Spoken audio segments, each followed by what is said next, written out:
tunga lafiya ka samba flani muga ani nani programu e ma min be no ko terrain ti bolo terrain me tunga lafiya bolo banangoroni kaw fe no terrain kelen la bela jele titre foncier di 15 sur 20 ibse ka dogo ni sara kalo ero war keme duruni bi wolonvla ani saba awo ero war keme duruni bi wolonvla ani saba fo san kele o konnala walma ero war keme saba ni bishege kalo tan ani shegin konnala terrain yere musaka se fa wari million nani ani wa keme ni kla terrain sara la terrain papier alebeke itay e ma mi fana be no ko terrain bi bolo ibe fe ka jo a musaka beti bolo yoroni kele e se ki se no tunga lafiya ka tona ni oye pari no so jo ton op mala samba flani muwa anan to sebon ulu damnena villa simple ale million muwa ani wore aton wari ero war keme duru ani ebishegi etage duplexi ale million binani ani flay aton wari ero war keme wolonvla ani bishegi ni fe ka ito sebe awole anga nega juru strala e mami fana be no ko appartement kadigi tunga lafiya na appartement ke banangoroni kaw fe no appartement songo e million muwa ani nani ibisa ale fana dogo ni sara ero war keme wolonvla ani muwa fo san nani o konnala awo san nani tunga lafiya nana tunga range ulu lafiya likama op mala anga nega juru stra ayo bamba 00223 72 18 42 47 walma 00336 41 94 03 80 tunga lafiya ka lagini femi malende mun sigleme jamana ko ka ubeka seka so kelengelen soro ba maliba ali konnala anga jamana furache fanga jamana nyema koro professeur Jonkunda Traoré kunungo février kalo klimuwa anifila samba flani mugantaba anga jamana furache fanga nyema colonel Assimi Goïta ale koni ubo ajor la joro mi koni na ale koni kunye jamana nyema koni ka norablay walima akala sigide koni jamana chimachebula wala sa basigini be misiga na jamana konnala chukumila Mali, Burkina Faso, Niger, uluka jakuluni uye ISA. Ni jamana saba koni fanga senamatoni uye a parti politique uye. Uluko ni sera kunungo fivrikalo kilemuwa anifla Abuja ka olufeno Nigeria ka ufeno. Ukoni semena ye feme karo kafo comité économique des états de l'Afrique de l'Ouest ni uye sida ulukoni kala de la sigli mimena ke fivrikalo kilemuwa nani Natasha. Ni wakati na Centrafrique ka olufeno risi jamana kwa nmefeka ka bazi do koni siki farafina wa uye yoro miye ore la Centrafrique femi koni mbeka machama koni bla haklina mir la kere la Centrafrique ka ukadaka uwesira akana ke France jamana tanyogoy Vie Jumae février kalo klimu gan saba samba flan mu ganani amun sogolendo ana maliko na maliko ka maliko na funi bololo sirofe au bla jala nyatuma au bismillah ka kuna funi okena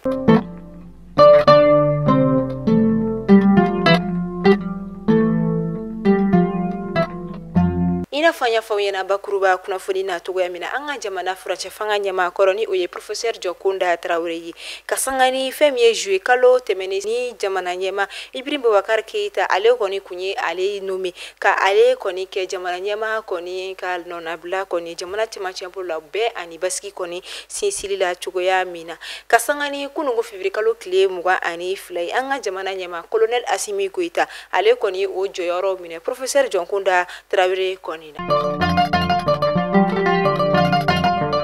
Mamar mafentigi buguna tige dombali dogo ni buinkani waleta kanyeshi kununko dukumba duku konima femi karo kafo nako sena munu koni kumi dukumba koda olu konina ukoni binkani waleta kanyeshi nunu konima mi ubulila ngakuna foni oklala kahira kafo ko shufela ya fa koni fe usigla kana ni yoro kelin konna kana mi koni kala ni marifachi olu koni jawuli koni fe maudo koni willa ka usigoro bla kana fo bajangara yere dugu konnala akrasabi muso kelin koni borona anyina ani dinkele koni sebe korojukina demba na wakato koni taraka akunda femi karo kafo bajangara sesera fu yere konma ama fo alaka nogo yake bana bagato alaka hine ba magatola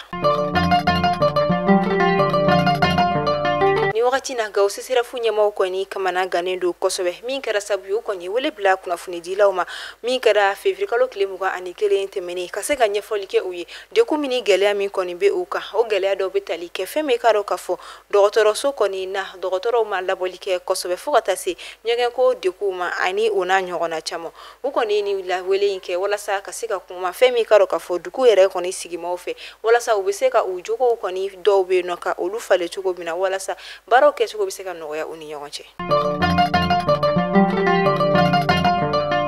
Mali, Burkina Faso, Niger ni jamana saba nu olu fara ɲɔgɔn kan ka Alliance des États du Sahel créé ni o kɔni AES wa nu o kɔni bɔra CEDEAO la nga o ma bali ni jamana saba fanga sinamatɔ ni o ye a parti politique ye olu kɔni ka wuli ka taga kunungo février kalo tile 22 ka jigi Abuja ka olu fenɔ ni o ye Nigeria dugu kɔnɔna ye walasa ka se ka ye fɛn min ka dɔ ka fɔ CEDEAO kɔni ka ladalasigili min kɔni bɛ kɛ min bɛna kɛ fɛn min ka dɔ février kalo tile 24 nata ni o ye sini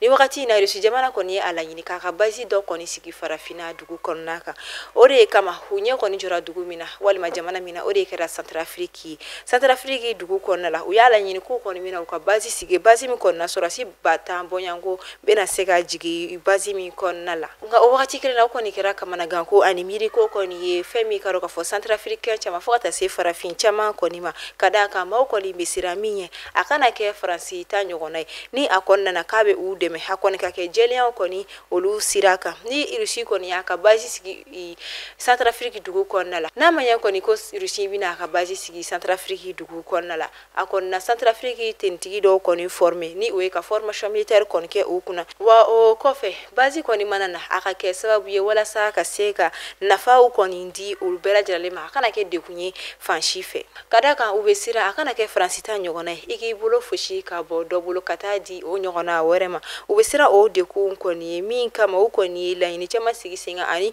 u hamina ko kɔni caman bɛ a kana kɛ ko dɔ kɔni ye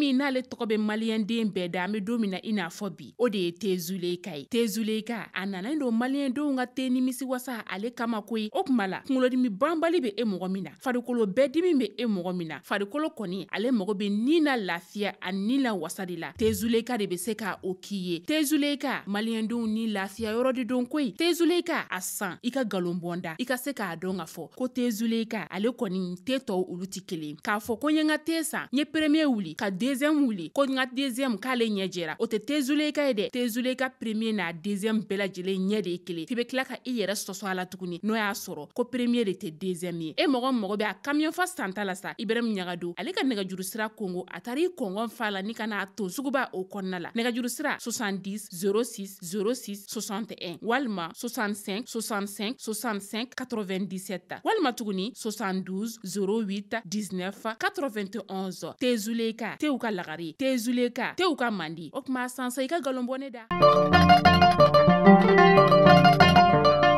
wagati na Niger jamana kɔni dusu tɔɔrɔlen don kosɛbɛ Faransi jamana kɔrɔ ka d'a kan Niger jamana ɲɛmaaw kɔni bɔra a kalama ko fɛn min ye Faransi jamana ye ale kɔni ka kɛlɛkɛminɛnw ni o ye maramafɛnw caman kɔni dogolen kun don Niger dugu kɔni fan dɔ fɛ maramafɛn ninnu kɔni yera bâtiment dɔ de ye kɔnɔna la n'i ye a ta k'a lajɛ arme lourd kɔni bala fo ka taa se munition quartier géographique kɔni ma min kɔni bɛ dugu tagamasira ni a dogodogo ɲɛmisɛnninw bɛɛ lajɛlen kɔni yira ko n'i y'a ta k'a lajɛ quartier yɛrɛ kɔni sanfɛ jamana kɔni nafa sɔrɔ sira caman kɔni fɛsɛfɛsɛlen don a sanfɛla o kɔni bɔ kɔni kɛlen ni ko ninnu kalama o bɛ a yira k'a fɔ de ko labɛn kɔni kun bɛ ka sigi sen kan walasa ka se ka Niger kɔni lakanabaliya sinsin yen dugu kɔnɔna la cogoya min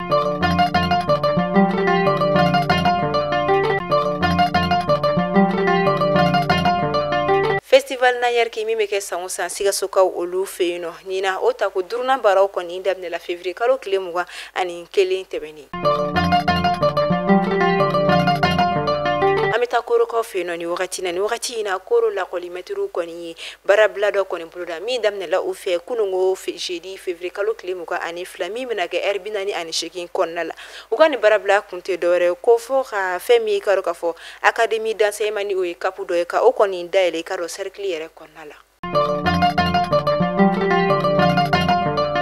rentrée littéraire ni ale kɔni baaraw daminɛna ni dɔgɔkun kɔnɔna na olu ni association culturelle Alanga ka bolo di ɲɔgɔn ma kɔnɔna la dɔgɔkun dɔ ta k'o kɛ festival dɔ kɔni ye ko o tɔgɔ da ko Takamba min bɛ ka kɛ Gawukaw olu fɛ yen nɔ Fonds de garantie pour le secteur privé ni o ye FGSPSA ye olu kɔni ye u ka yɔrɔ kura dayɛlɛ ni o ye siège kura ye o baaraw kɔni kolobo karila an ka jamana sɔrɔ ko ministre fɛ ni o ye ministre de l'économie et des finances Aluseni Sanu wagati na Nigeria jamana ɲɛmakɔrɔ ni o ye Mamadu Isufu Buhari ale kɔni a ɲini CEDEAO fɛ k'u kɔni bɛ ka ɲangili min ta ni o ye sanction ye ka ɲɛsin AES ni La Guinée Conakry ma k'u ka olu kɔni wuli ka bɔ ni jamana nani kɔni kan. Le petit prince du Koura ni mɔgɔ caman wele tentɔ Sidiki Jabate min kɔni ye Mali tɔgɔ kɔni lase kɛnɛbaw kan a kɔni ye Mali musique kɔni ko sankɔrɔta kosɛbɛ a yɛrɛ kama ale kɔni tara k'ale décoré an ka jamana ɲɛmaa fɛ colonel Assimi Goïta k'ale kɛ chevalier d'ordre national ye nin ko in kɛra nisɔndiyaba ye kosɛbɛ maliden kelen-kelenna bila jiralen bolo wa Sidiki Jabate yɛrɛ kɔni a ka nisɔndiya yira ni wale ɲuman dɔ kɔni ka ɲɛsin an ka jamana ɲɛmaa ma ani maliden kelen-kelenna bɛɛ lajɛlen ma. Meta senandolaci bina kuka Isaac Drogba ni ale ye Côte d'Ivoire senandolaci la ba dɔ ye ni o ye Didier Drogba denkɛ o kɔni ye kunnafoniyaw ye a yira k'a fɔ ko o kɔni a laɲini k'a bɛna je Mali samata sɛgɛw kɔni fɛ ni o ye les aigles du Mali ye ka d'a kan Mali kɔni ye a ba bɔ dugu ye ni Mali ye a ba bɔ dugu ye a kɔni ye a ɲini k'a bɛna je Mali samata sɛgɛw fɛ. Mohamed Kamara ni ale an ka jamana samata sɛgɛ dɔ kɔni n'ale kɔni bɛ jeune wagati na AES Monaco kɔni na ka sanga ni u ka senandolaci dɔ ye min kɛla karidon tɛmɛnen ye min kɔni na u kɔni cira 2-1 fɛn min ka dɔn k'a fɔ ni kɛnɛ ale kɔni jogina a ɲumansen kɔni na min kɔni juguyara ma kosɛbɛ. Alliance des États du Sahel AES ni o ye Mali Burkina Faso Niger olu jamana saba ka sanga ni a kɔni fɔli ye ko ka pankuru sira dɔ dayɛlɛ ni jamana saba ni ɲɔgɔn cɛ ni o ye pankuru sira min bɛ ni jamana tɔnu kɔnɔna na nin kɔni kɛra kuma ko ye olu fɛ ni kuma min kɔni yɛrɛ dayɛlɛla panel dɔ kɔni senfɛ. Wagati na an bɛ taa États-Unis kaw olu fɛ yen nɔ fɛn min ka dɔn k'a fɔ ka sanga ni Robert Kennedy Jr. ale kɔni ka kiiritigɛw kɔni ale kɔni ye sebagaya kɔni sɔrɔ o kiiri koɲɛw olu kɔni na kiiri kɔni min kɔni tun bɛ ka kɛ COVID-19 ni o ye maladie coronavirus kɔni pikiriw kɔni ale de ye a yira k'a fɔ ko coronavirus pikiri ninnu kɔni tɛ pikiri ye ko fɛn wɛrɛ bɛ a la. I n'a fɔ kabini pikiri na wagati ma caman kuma sɔn a kɛli ma ka d'a kan ma caman sigara k'a fɔ ko fɛn wɛrɛ bɛ sɔrɔ a la wa fɛn min ye i ka dɔn k'a fɔ Robert F Kennedy Jr. ale kɔni o de yira a ka kiiri kɔnɔna olu la min kɔnɔna a ye sebagaya kɔni sɔrɔ o kelen de la maaw kɔni a laɲini ka kunnafoniya kɔni cari bɛɛ lajɛlen k'a sɔrɔ ka d'a kan ko pikiri min kɔni bɛ ka kɛ mɔgɔ la ni o ye boloci coronavirus boloci ye ko boloci ɲuman kɔni tɛ a bɛ se ka kɔlɔlɔ wɛrɛw se mɔgɔ ka ɲɛnama. Ayiwa ni ne bɛ dan sigi k'aw ka bi kunnafoniyaw la an b'a fɔ aw ni ce a ka lamɛnni ko ɲuman na aw k'an bɛɛ tɛnɛ don.